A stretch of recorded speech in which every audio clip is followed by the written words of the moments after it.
Deuxième de la série, Saint-Domingue. Alors Saint-Domingue,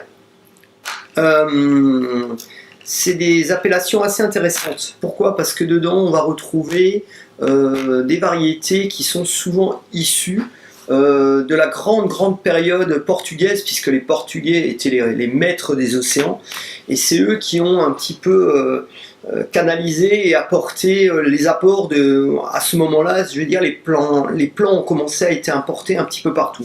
J'en parlerai un petit peu plus précisément sur un autre chocolat où c'est beaucoup plus marqué, mais on sait que Saint-Domingue a été, comme Haïti, avec des variétés qui ont été au début à l'unisson, et heureusement il y a eu d'autres apports de différents endroits, ce qui a fait, comment on pourrait dire, des hybridations, mais des hybridations naturelles très intéressantes. Alors selon les endroits, on va retrouver plus ou moins des choses plus ou moins marquées. Saint-Domingue, j'avoue très humblement qu'au départ, c'était pas, pendant les premières années, mon chocolat préféré, parce qu'on retrouvait quelque chose qui me plaisait moyennement, ce côté un petit peu brut, un peu qu'on retrouve souvent au Brésil.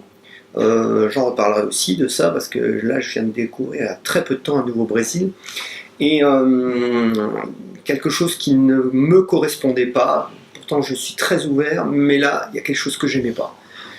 Et là, ce Saint-Domingue, ça fait 3 ans que je travaille avec, qui est une petite merveille.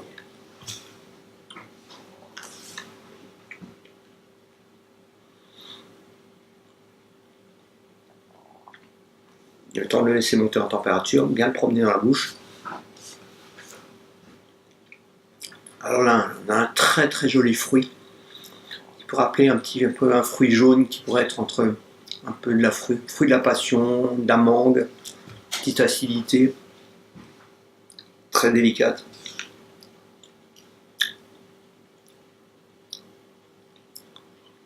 Une note très fine, les cacaos bien dessinés. Sur une construction aromatique qui est tout en finesse et en harmonie. Voilà, un joli chocolat qui a une belle présence, qui a une belle définition, qui sait où il va. Et après il y a le cacao de fond qui vous reprend bien, mais un beau cacao. Voilà, ce qui est assez rare, parce que effectivement sur Saint-Domingue, j'ai goûté beaucoup de choses de différentes plantations. C'était assez monolithique dans son goût, ce qu'on peut retrouver au Brésil, comme je l'ai dit avant, qu'on peut retrouver dans d'autres endroits. Et c'est souvent le fait d'une variété que j'apprécie pas particulièrement, qui s'appelle l'Amenolado.